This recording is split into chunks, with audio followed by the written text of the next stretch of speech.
We decided to stick an AR-15 in the concrete, an AK-47 in the concrete. Same shotgun we've been kind of torturing, sent to us by Gun Prime.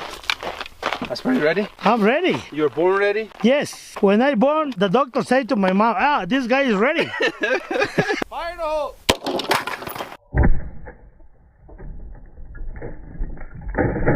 Okay, test firing.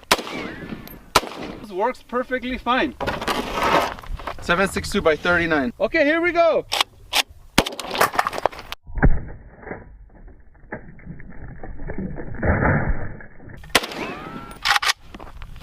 Nothing happened again. The bullet is just disintegrating inside that concrete. Not bad at all. Fire in the hole!